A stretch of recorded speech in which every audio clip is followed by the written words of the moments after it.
All right, you can begin when you're ready. Remember the green, yellow, red. As soon as he starts, you got to be quiet. 10 points off if I catch you talking. Green is 6, yellow 7, red is 8.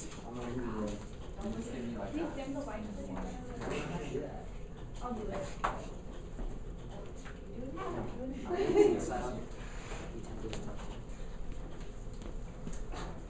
See that in your video?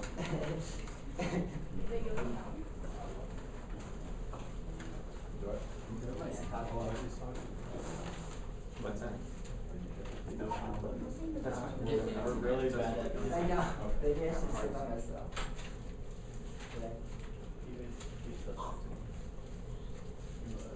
I think that's the only one. Okay, yeah. You lose that. No, you don't. So it's the at Gmail. Yeah. You don't have to. When you're signing into Google, you just type in your name. You don't have to type at Gmail. Oh, really? Yeah. Yahoo makes you Google that. So it doesn't say. Yahoo doesn't. Yahoo doesn't anymore? No. 5 minutes. Yeah, it sounds like 5. What do you need? I know MSN. Just say. I just wanted to see from your point of view what we look like up there. Okay, you take a seat now. Okay. Okay. All right. All right. Be quiet. Put your phones away. 10 points. Yep, download. Cedric, put your laptop away, please. Oh, no, download it. There you go.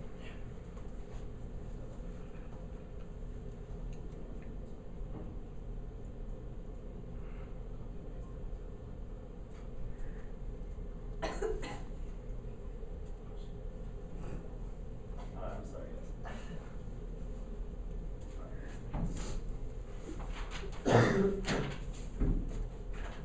Alright, you ready? Yep, go ahead. Alright. Hello everyone, my name is George Ayala, and I'm here to talk to you today on why you should move to the beautiful state of California. I am originally from California. I was born and raised there. I was born in Orange County, and I lived there all my life, pretty much 18 years. So here's some of the reasons why you should move to California. So the weather. Have any of you ever heard of sunny and 75? Well, as you can see by the forecast, it's not always 75, but it's pretty close.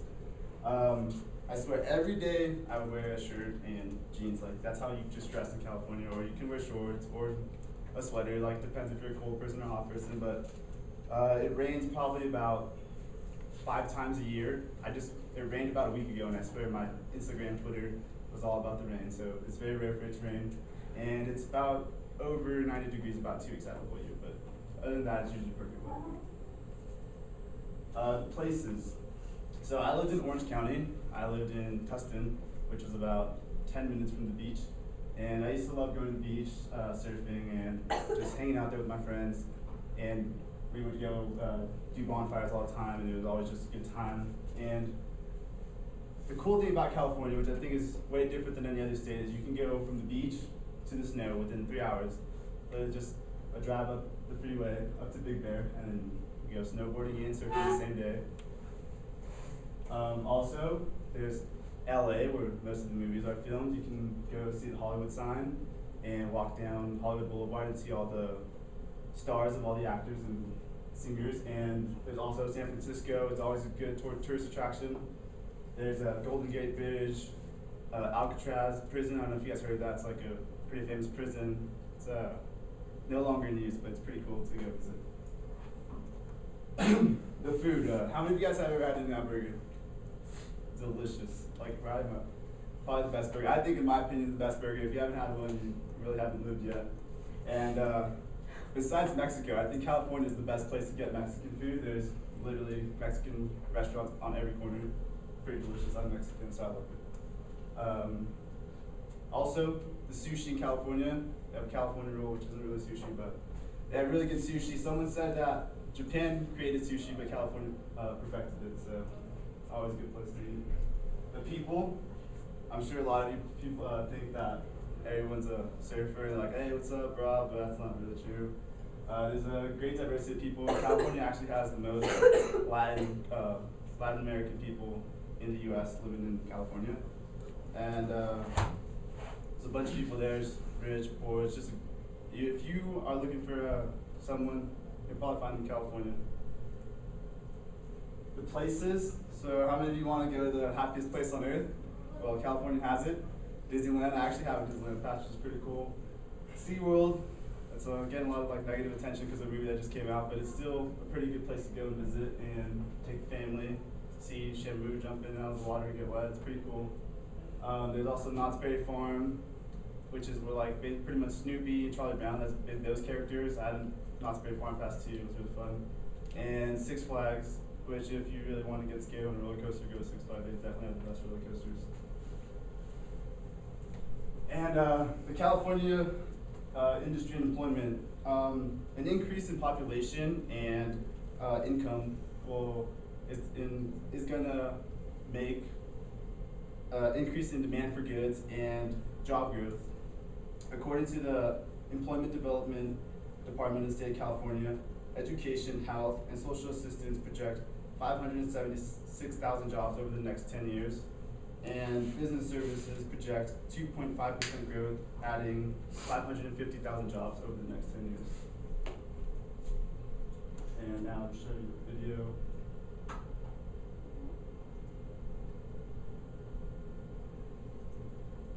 I tried to.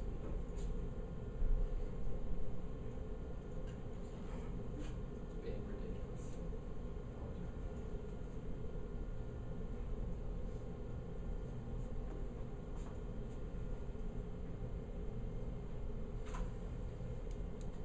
People think Californians are just a bunch of dreamers. With our heads in the clouds. Like a bunch of space cadets.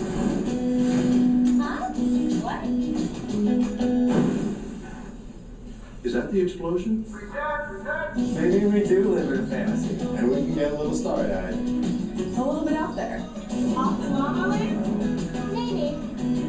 We're just a bunch of dreamers! No way. We're just like everyone else. We put our board shirts on, one leg at a time. I brought a blank. What's my line?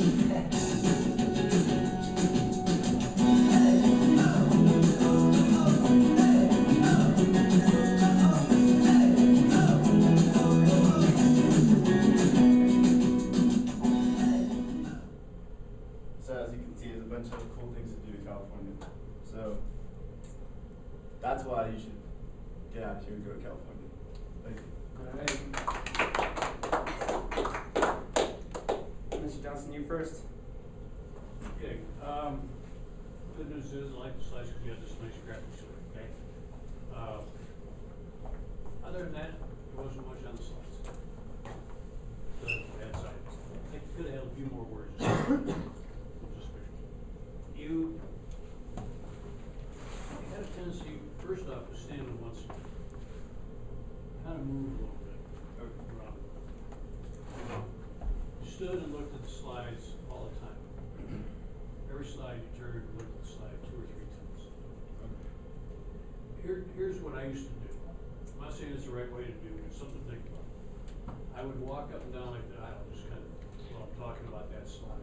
Let's And figure it I out. hit the next slide, as I'm walking back up, it's kind of nice, that's what I know where I'm Oh, going. yeah. So I'm not standing up and looking at the slide. So if you're moving, you know, you can do that. When you got to the figures, you stumbled quite a bit. Oh, the numbers, yeah. So,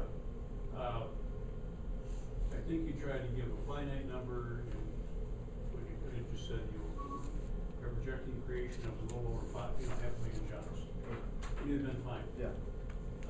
Nobody would remember a finite number, or remember over 500,000. It's easier to remember. Okay. So try to think in terms of things like that. If you're going to give numbers, Okay. round them to something in order of magnitude of close to what it's going to be. Okay. Does that make sense? Yeah, definitely. Okay. That's all I got. Yeah, as far as your visual aid or your PowerPoint was concerned, I think it's good to have less is more, right? but at the same time, it would be nice. They seemed kind of generic. The pictures didn't seem to tell a story really. It was just kind of like a random beach or a random mountain of snow. Tell me where that is, right? Tell me that this is such and such peak, or tell me this is such and such beach. So that way I make the connection of this beautiful beach with California as opposed to that could be in Cancun, or that could be in Lake Tahoe, Nevada, right? Something like that. The other thing is, yeah, as far as the data is concerned, I like the fact that you had something to back up your claims as far as your credibility is concerned, but there was definitely a hard left. It wasn't really smooth, if that makes sense. Yeah. So work on that, and then the other thing is when it comes to media, and I'm guilty of this too, but when it comes to that kind of media, if you look at enable editing, that's something that where you hyperlink can work off of your PowerPoint instead of having to copy and paste. Yeah, no, I tried to on my laptop. Even I forget her name tried to help me, but it's kind of different on Keynote. Yeah, just think about it in terms of a seamless thing, just like your data. It should all be kind of one seamless interaction. So there shouldn't be a disjointed nature where if I click on this, it's going to go to YouTube. If I give you data, it's on a slide, so I don't have to look down and so on and so forth, right? Yeah. So those types of things. But yeah, that was good. So good job. All right, who's next? Thanks for going first as well. Yeah. Okay.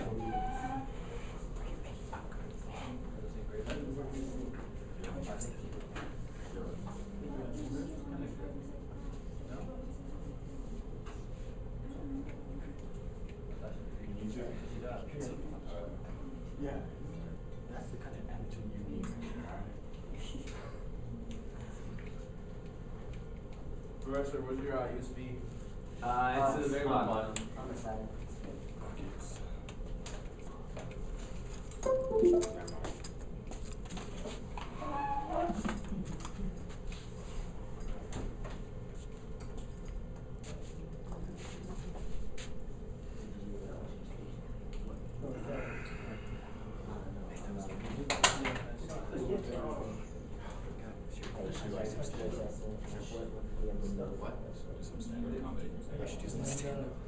Okay.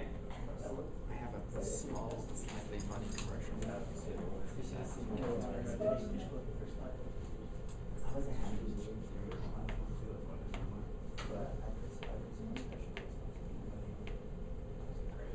Okay. Shh. Be quiet, guys.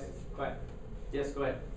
Good evening, ladies and gentlemen. My name is Cody Casalos, and today I will be talking to you about persuading you to hunt for several reasons. Is anyone here against hunting or anything like that? Okay, good. My first time hunting was in Chalma, New Mexico. I never liked hunting as a kid because I always thought that since I have a grocery store right down the street, it'd be easier than getting up. But the reason I'm talking to you about hunting is because it's a once-in-a-lifetime experience, and it's something that I can't explain to you if you haven't hunted. I encourage you to hunt because my first time hunting, I got up super early. I went to the hunt, and there's something that they call like buck fever, and I never killed an animal that big. So we set up, and the elk was about, I want to say about 250 yards, and that's really short. So I lined it up in my sights, and I started shaking, and I got, it's an adrenaline rush. So that was something that was very cool. I never experienced anything like that. I shot, and I missed. The elk took off, and then my guide called it again, about 350 yards. I shot it, I missed again, and then I put one in the chamber and shot, and I missed again. So my first 3 times I missed, so we had to go to another spot. Giving up on the hunt, it was already around 10 o'clock. We're walking down a road, and about 40 yards, 3 cow elk pass in front of us. So we stopped. I put one in the chamber. We start walking again because there was a tree line and a tree line. Now we're walking, and about 5 minutes later, a cow elk passes again, and my guide gives a cow call. The elk comes to a dead stop. Without even thinking, I pick up the gun and I give it a gut shot. The elk takes off, and I see it about 80 yards, and I finally shoot it in the back of the head. Then when I see the elk, which is why I killed it, there's a whole process to go through. But my guide's name was Donald Carrillo, and Anthony Casal was my dad. It's on the ranch that my mom worked at. I use a 25-06, and the reason why I use that gun is because it's a very accurate, powerful gun to take down an elk, and it's pretty accurate up to about 400 yards. Go ahead. Show me the YouTube video. Oh, this is a video on just kind of a taste of more or less what it's like, but it's nothing compared to the real thing.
Now, preparing for the hunt, and a reason why I persuade you to hunt is, well, first of all, preparing for the hunt, you have to get up super early. You have to come in contact with your guide, so it's set up, it's a date.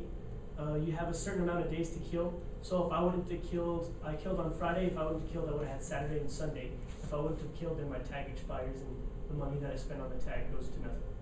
Now, you have to wake up pretty early because you want to get the elk when they're all more in the valleys and they're grazing, because more in the day they like to hike up into like where it's more dense and more cover. And the things you'll need are your tools. So you'll need your gun, which in that case I took a 25-06. You'll need your ammo. You're going to need to make sure that your scope is sighted in before the hunt, that way you don't miss. Also, the tools you'll need is say a butcher knife, a skinning hook, some latex gloves if you don't want to get all full of blood. And you're going to need a vehicle, of course, for when you get the kill. You're going to need to haul that animal out of there for the meat. And also, another reason why I persuade you to hunt, like I said, is population control. In small, well, not small, but places like small towns where I live, hunting is a big deal. And population control with the elk is, there's a lot of elk, and the more they eat, the less they have to eat, so which means they'll start starving. So you want to control the population. I killed my cow at the Cañones Creek Ranch, and what I want to talk to you about is sneaking up on how to kill the elk and where you actually want to shoot the elk. It's not like you're just going to actually walk up in the movies and shoot the elk in the head. It's pretty difficult, especially when you got a lot of adrenaline and your circumstances and the weather. So how I killed my cow is where you want to, on the cow is where you want to hit it is right behind the shoulder, and that's where your lungs are. You want to hit a double lung. Where I shot it in the gut, which allowed it to take off. If you shoot it in the gut, it can ruin the meat, but in my case it didn't, because it didn't get into where the wound was. Where you hit it right here, see, this is where you want to hit the elk, and I shot more in here because I did horrible. Go ahead. Yeah, what I do with the meat, after you get the kill, you go ahead and you want to take the animal out of where it's at. So you take it to either the butcher or you take it to where you skin yourself with the guides. So you just basically want to skin it real quick. This is the elk, my actual elk. You cut it down the middle to gut it. You skin it, and what we do is we quarter it. So you cut off here, here, and the legs, and then you hang it for at least 10 days. And that is my presentation.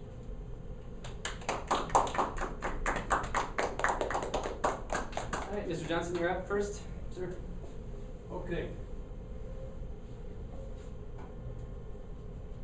I think I said this to somebody else earlier. I don't think you need to start your speech off with, I'm going to persuade you. Okay. You persuade by offering facts and things that gets me excited. What you're trying to have me do. If you say I'm going to persuade you, automatically I'm going to tell you I'm going to get turned off. And so will a lot of people in the audience, okay? One other thing that's distracting is what you're doing right now. You know what you're doing right now? That's it. I had a good friend of mine in the Air Force. We used to give a lot of presentations, a lot of speeches. He even did it after. But he was so bad at putting hands in his pockets. We took one of his uniforms and made a presentation uniform that he wore. Sewed all his pockets shut. Could not put his hands in his pockets. We kept it in the office when he was going to give a presentation. Said, okay, go put your uniform on. Put the presentation. So he could not put his hands. You know, you want to use your hands as a way of gesturing and emphasizing a fact. You don't do that when you put it in the pockets. Okay? Okay.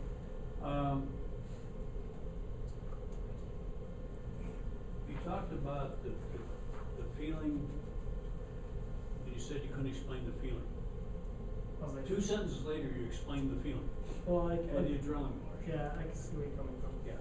So, if you can't explain something, don't say I can't explain it. Just say it's a feeling that only you're going to find and experience when you go on your first lesson. I felt it. It's exhilarating. It's an adrenaline rush. Things like that. Is what I just said true? Yes. That's all you need to say. I think your video was way too long. Okay. And the last point you did not make, which I think is an important part of hunting. Good elk is good eating. That's bad elk. That's great elk. My son-in-law just got a 7x5 not too long ago. And that's some of the stuff what happened. I don't like the bulls. Huh? I don't like the bull elk. Their meat's really pretty rough. Well, you know, some, but, you know, he also got an oryx, and that oryx was great. He, in fact, his first hunt ever, he got the second largest oryx in the state. At that time, it was like 4 years ago. But part of the way you want to hunt is to get the meat, put it on the table. You need to cover that. Part of it all. I cut my presentation pretty short because we already out of the yellow. So. Well, then you need to work out what's important in your presentation. Yeah. If you got a certain time limit, you got to do it. Then you've got to hammer home those points that are important, and don't keep rehashing and going over, dragging over. Okay? Does that make sense? For sure. Okay, good. Back to you. Yeah. Okay. There's a couple of things. As far as hunting is concerned, I don't think that's necessarily a bad topic, and I do appreciate the fact that you asked if there was anyone against hunting, right? However, when I see videos of a living creature dying, like literally seeing it die, you can turn people off very quickly. And I think you could have chose a different approach to showing the exhilaration, especially when you're equating kids with killing, right? Yeah. There very well could be some audience members that say, oh my gosh, what in the heck is this guy doing, right? Showing kids holding up dead animals. Do you know what I'm saying? Yes. I mean, this is a big deal. I mean, you're into hunting, that's fine, and I get the point you were trying to make, but because I'm a Chicago Bears fan, shouldn't make me want to show my Chicago Bear tattoos like all day long and all these different things. When quite honestly, we just got our butts handed to us on Sunday, right? Do you see what I'm saying? So the reality and your perception are two different things, or can be. So be very mindful of that. And the other thing is that as a group, not just you, but as a group, we're just ending. It's just kind of like, that's my speech. I've tried to tell you time and time again, what are the things for conclusion? We need to end with a bang. We need to review our main points. We need to provide closure. We need to do all these things. This, I'm just done with my presentation, is killing me, is absolutely killing me. And it's killing you with your scores. So yeah, that's my take. All right, good job. Who's next? Okay. I was gonna go, but she jumped up on it. I wanted to. I was, what? You like buttons for me. Dude, you're gonna have to sleep outside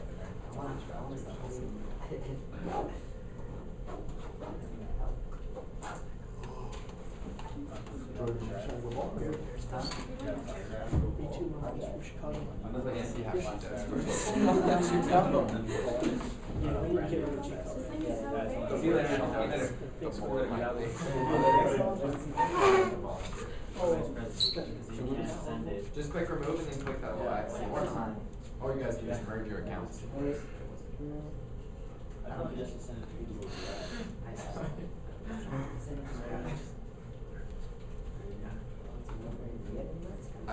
thought it was funny. I don't understand why You know what, good. I can't reach you. Okay. Come on. So we'll talk. My heart It's funny if you ever. No, you're fine. For sure. For sure. All right, let it go. Okay, as soon as she starts, we have to be quiet, please. Alright, Okay, go ahead. is it open all the way?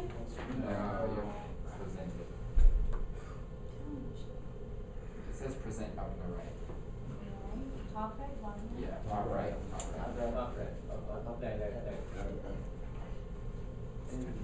Okay, cool. Alright, Okay. my name is Michaela O'Brien, and I'm going to talk to you about giving back. So, who likes to put a smile on someone else's face? Awesome, me too. When giving back to others in need, you're not only helping them, but you're also helping yourself. You learn so much more about yourself, and you get to grow. How I got into giving back.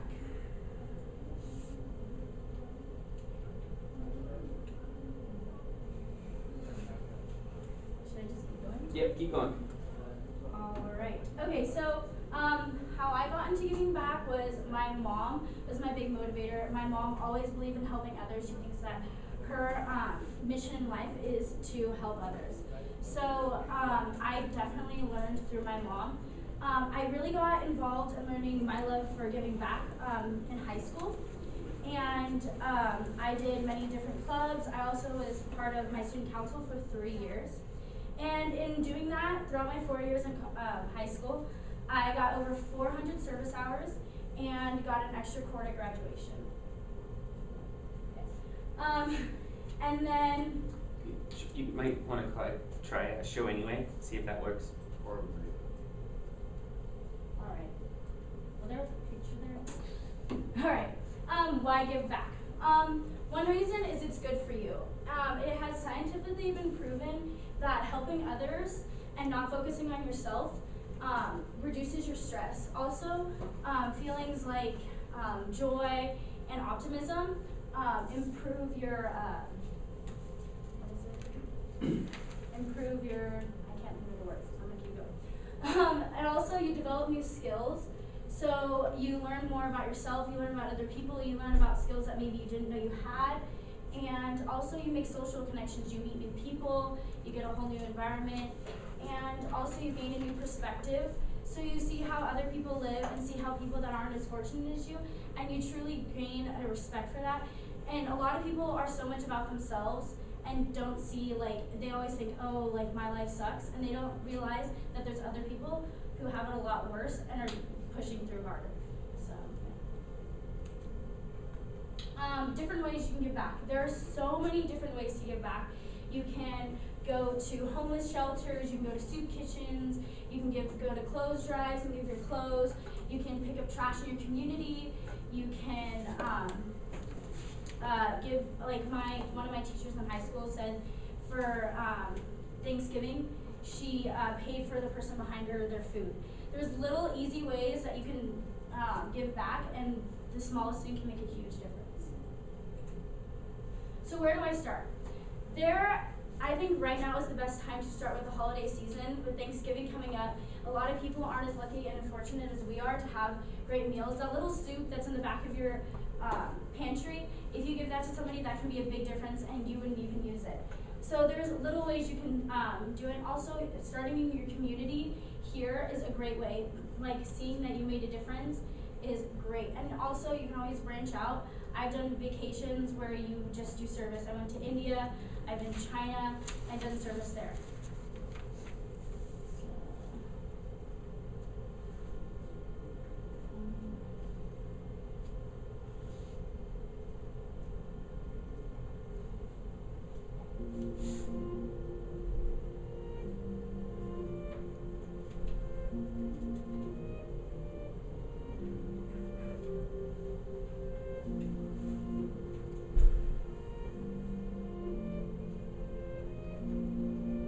How you doing?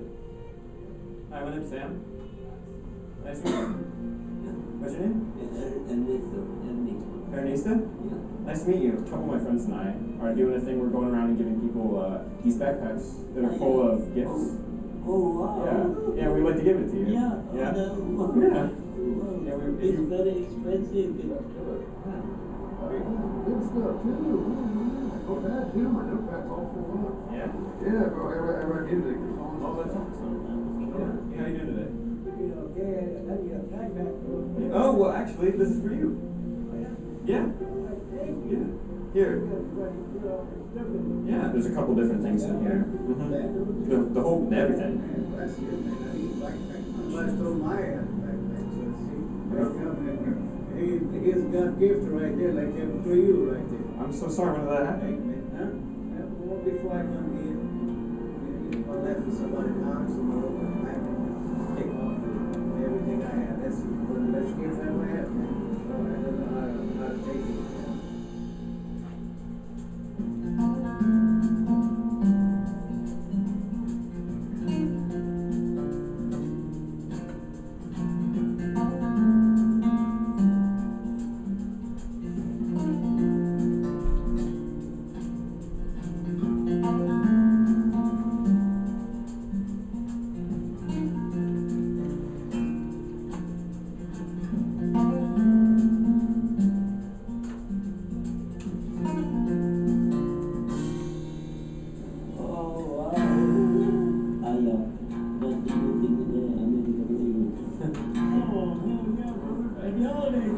Happy holidays. Thank you so much.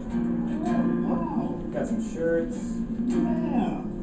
Any socks. Notebook. Yeah. That way. Yeah. I like them sweaters. Oh, Yeah. TK? Yeah. Yeah. So you're right. Alright, we're gonna stop it there. So little things like that can make a big difference, just like a backpack, a notepad, little things that are simple, like we don't even think about, makes a huge deal and can make somebody's day. So now I challenge you this holiday, instead of thinking about yourself, to think about other people. Who knows, giving might feel better than receiving.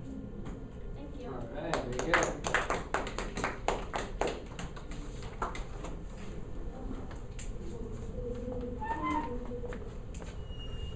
I guess I'm on, huh? Yep, you're on. I didn't count all the phones, so There were quite a few.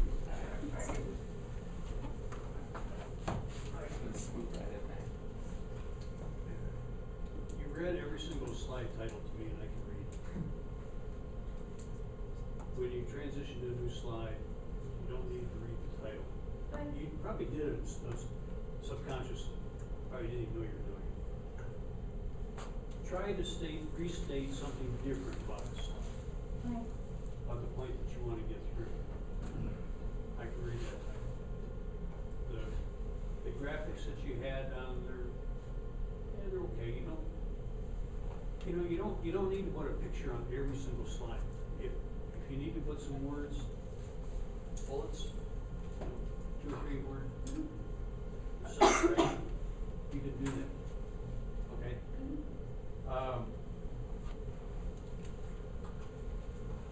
I like the fact that you cut the video off and then run to 3 minutes and 25 seconds. You made the point, which was good. I don't know if you guys know how to edit those videos to cram them in there, but if you can edit videos when you give a presentation, edit them down to where it just makes the point.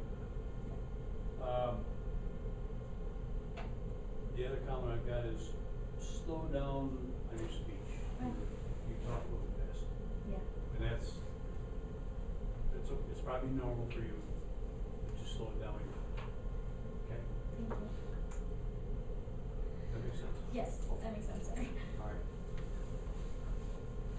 right. Okay, first you did a good job in terms of picking your topic. So with the holidays right around the corner, I think it's great. So relevancy, appropriate topic, good job there. I think it's perfect for this time of year.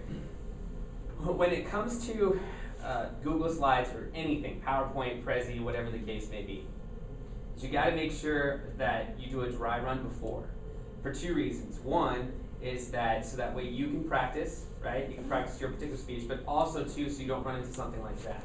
Now you did a pretty good job of managing your nerves and not just crashing up there because your entire presentation was invisible or disappeared or whatever. So you did a good job not having a nervous breakdown. But at the same time, when you go, I'm going, and then you're like, we do that for like 30 minutes. Press the button or if I should have kept going? Yeah. So dry run would take care of that. It would say, okay, on the computer, not when I'm editing it.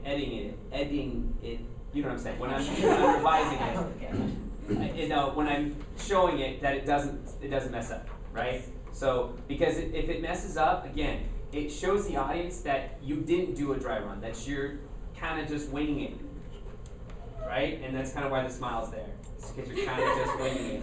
And then we talked about this, right? Remember we talked about this for you type A personalities. Yeah. We talked about this. All right. So, all right, thank you. Good job. All right, who's next? I need your outlines by the end of today, too. For those of you who don't give me your outlines now, I need them by midnight. Are you gonna go next? Let's see how things go. Dip our toe in the water. See how it happens. I do have to present today. Why don't? Well, I was planning on presenting. If you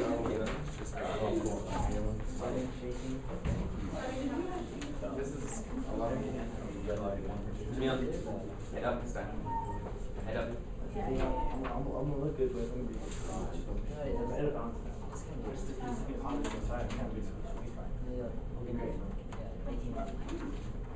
Deep breaths. Still talking.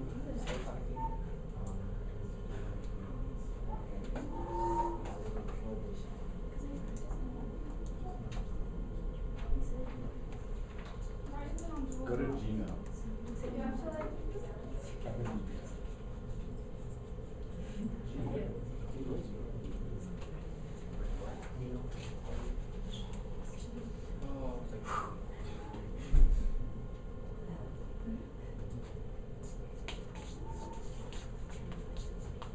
Hello, ladies and gentlemen. My name is Natalie Duran, and I'm here to tell you guys about the benefits of going to college. So, who here wants to live a healthier, happier life? I'm sure that's all of our goal, right? Well, I'm going to show you guys how to do that just by going to college. So the benefits of going to college are you're going to have more money in the long run. you're going to be more satisfied with your job. It's more likely that you're going to be employed. You have that job security once you have that degree. You're going to be healthier and happier. So in this first graph here, it's talking about how much more money you're likely to make if you have your bachelor's degree. So we're in the millennial generation. As you can tell, it goes from $28,000 just by having a high school degree all the way up to $500,000 a year. That's a gap of $17,500 every year. Who doesn't want to make more money? In a recent article on NPR.org, Paul Taylor states that in a modern knowledge-based economy, the only thing that's more expensive than going to college is not going to college. And in this next slide, in this graph, it's talking about your job security. So as you can see, if you have a bachelor's degree, your 3.8%, the unemployment rate is 3.8% compared to if you have a high school diploma only, it's going to be 12.2%. There's a big difference there. Also, you're more likely to be married. As you can tell, there's 45% compared to 40%. There's 5% difference. Also, you're more likely to have your own life. You're not going to live at home with your parents. There's another 6% change here. You're also going to be more satisfied with your job. Pretty much going to college, it gives you a career. It's not going to give you just a job that you can use to get by. So 86% of people who have a bachelor's degree say they have a college-based job.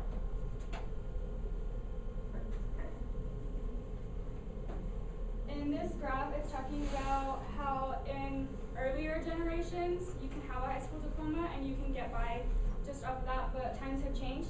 So as you can see, in the early boomers, they would make $50,000 a year just having a high school diploma. They were able to make a living off that.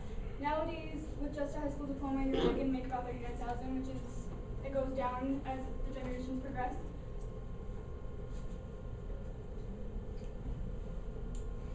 Um, 9 out of 10 college students say that college is worth it. So, I mean, 62, out of all of these generations, 83% say that it will pay off, it has paid off, and then 8% say it will pay off. So it's about 91% out of all of these generations. So, I mean, numbers don't lie. Your major definitely does matter, whatever you pick in your major. You have to kind of base it off of what you want to do with your career. So, in science and engineering, it's obviously the highest one. 60% say that their degree led to their job.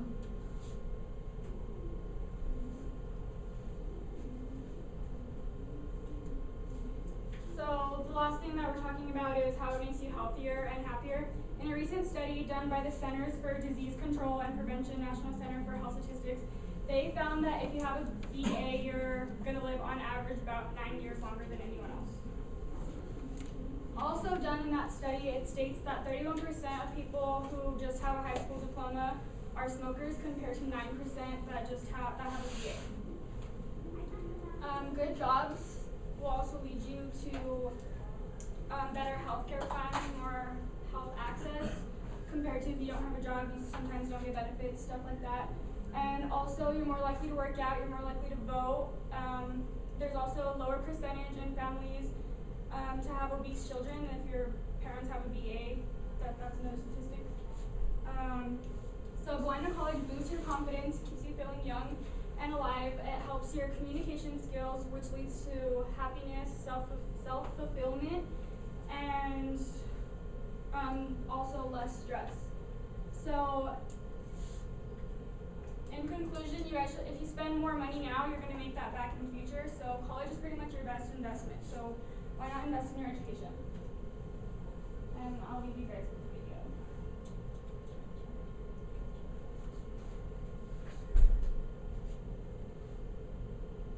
We're just supposed to look.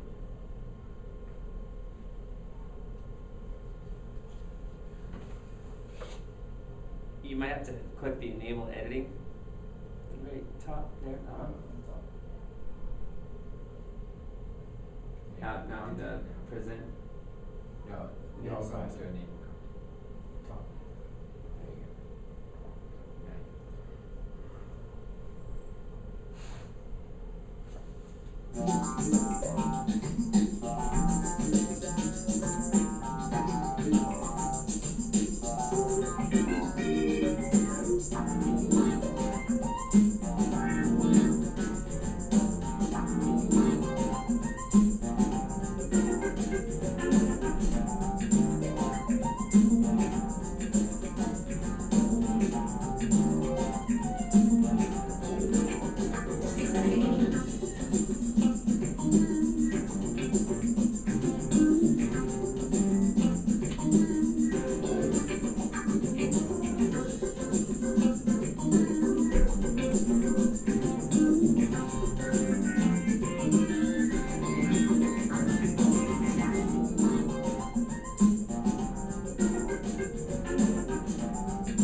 the tone.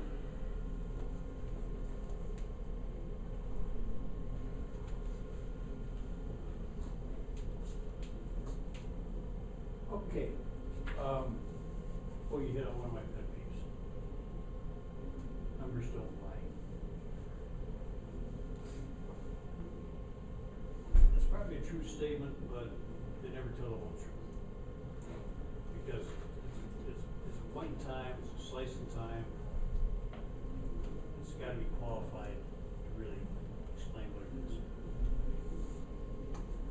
So get away from trade statements like that, and you're going to say, the numbers speak for themselves.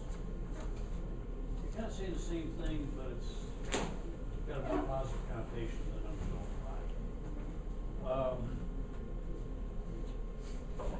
Do you always talk fast, or you just never? No, I always talk fast. Okay. You gotta slow that down. That just comes with practice. Yeah. Practice. Next thing we've got is, I love the data that you got up there, but it was too much data too fast to soak in. On charts like that, pick out one important thing that you want to talk about. Don't try and hit everything on those numbers. Pick out one important thing and talk to it for a minute or two. And go to the next one. The most important. You know, I'll sit here and comprehend all those and I'll listen to you talk about the important because I see that up there too.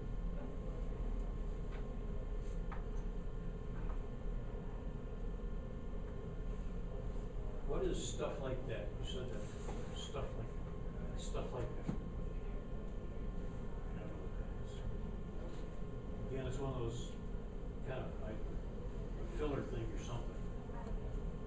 So kind of get away with those. Or nebulous, don't know.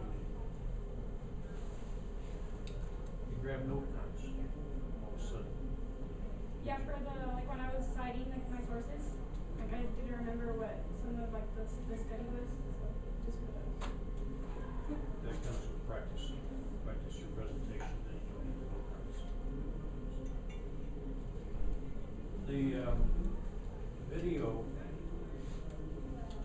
when you have a video like that, it had numbers, I think you need to double check the numbers so that they match your slides. Yeah, this one, the video was from 2009, and then the graphs that I showed were more updated, so the numbers were Then talk to them. One of them, your slides had 3.8 for unemployment, the video had 3.5. So there's some disconnects in there.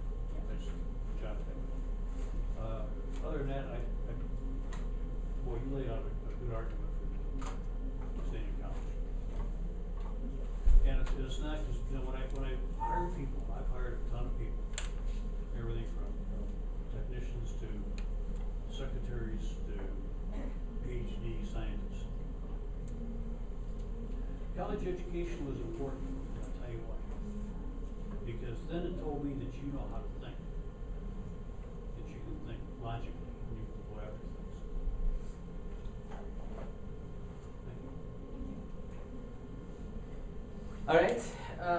As far as the data is concerned, so right away I can tell that you did a great job, exceeded expectations when it comes to credibility. So wow, like a lot of information, a lot of credibility, a lot of logical reasons why to go to college. So good job there. However, I feel like I have a bit of a headache. I feel like I was drinking out of like a fire hydrant because there was so much stuff about going to college. I'm supposed to have more kids, I don't smoke or I smoke less, and then I give blood because I don't smoke, and then all because of college. So college is a good thing.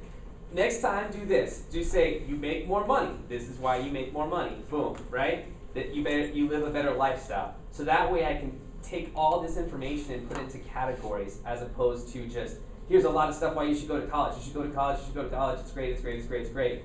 Wow, that's a lot. I get it, but it would be better if you just organized it a little better. All right, good job.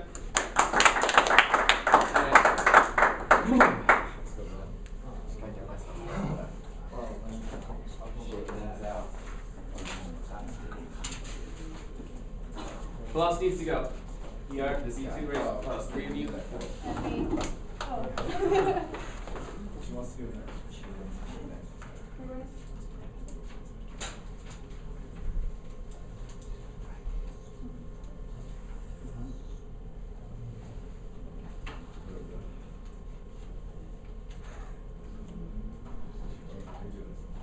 Oh, that is not. I meant to go to drag.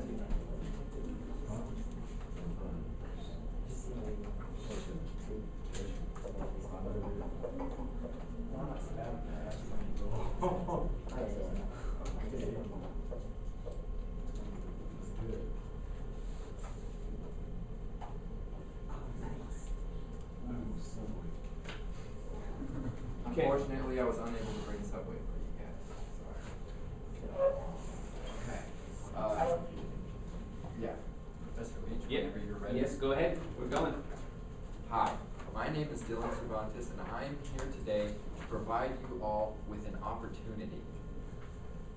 As Kevin would say, to take your soldiers, send them out, and bring back prisoners.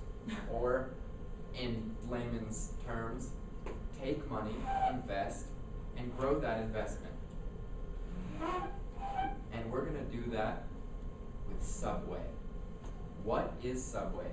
Well, Subway is a franchise restaurant that has over 43,000 locations worldwide.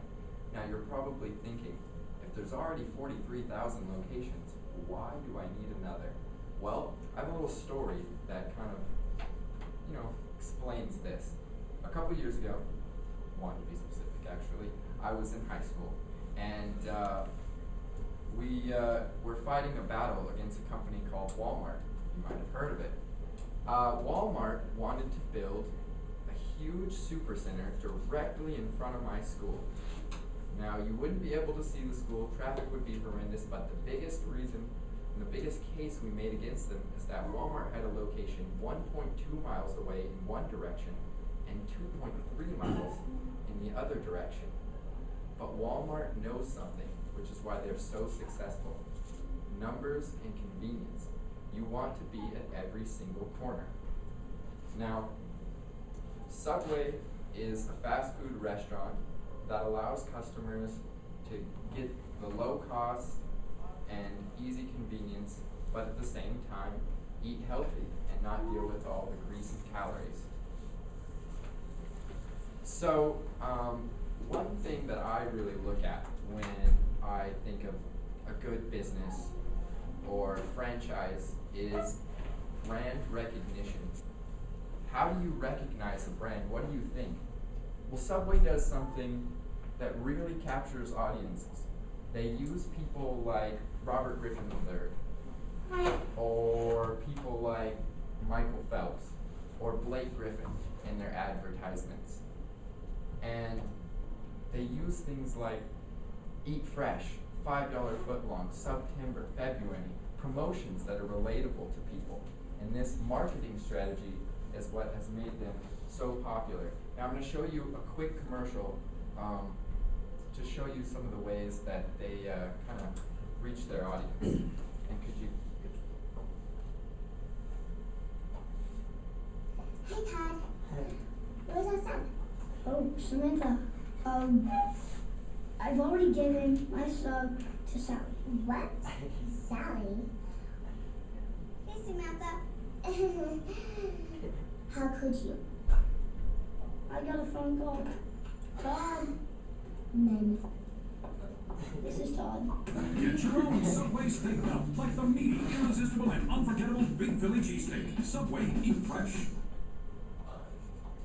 Now, Subway uses things like this to reach the consumer, and they've done a very good job.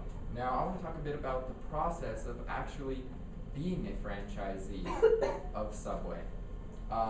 It starts with an online application. Seems pretty simple. It's a one-page application, and basically they want motivated entrepreneurs who have, some credibility, some establishment already, and they're looking for things like net worth of be around $80,000, or liquid capital of around $30,000 or more. These are just some of the things that they want to see from, someone who's looking to be a franchisee.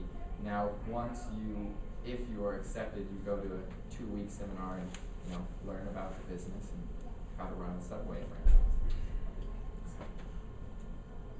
Okay, what are the costs? Well, the initial cost, according to Subway, is $15,000 for their initial fee, and then the overall costs are about $100,000 to $250,000. Now, according to an article in entrepreneur.com by Eddie Goldberg, written just this year, the average restaurant costs for a franchise are about $250,000 to $1 million and up to start. So you see that a Subway franchise is actually relatively inexpensive compared to its competitors. Profits, money. We all love money. Now, out of these 43,000 locations worldwide, the average income, the average gross profit of a store in a year is $481,000. Of that $480,000, owners are making about 20 to 25% net profit, which equates to about $110,000, which is almost your initial investment in your first year. So, the final thing I have to say is, why Subway? Why Subway over anyone else? Why not come up and present to you about, Chipotle? Well, Subway is the #1 rated Forbes restaurant chain to actually open. They are also the #1 fastest growing restaurant chain in the world, and the 3rd ranked, according to Forbes, 3rd ranked overall franchise that you can own out of any in the world. And so, like I said, Mr. O'Leary, ladies, gentlemen, if you're looking to take your capital and skyrocket, invest in a franchise with Subway. Cool.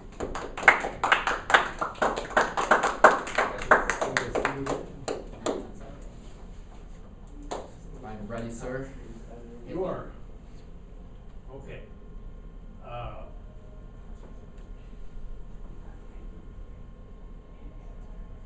That's one thing that bothered me right there. Yeah. You leaned on the podium quite a bit, or that desk. Don't use it for a crutch. Don't use this thing for a crutch.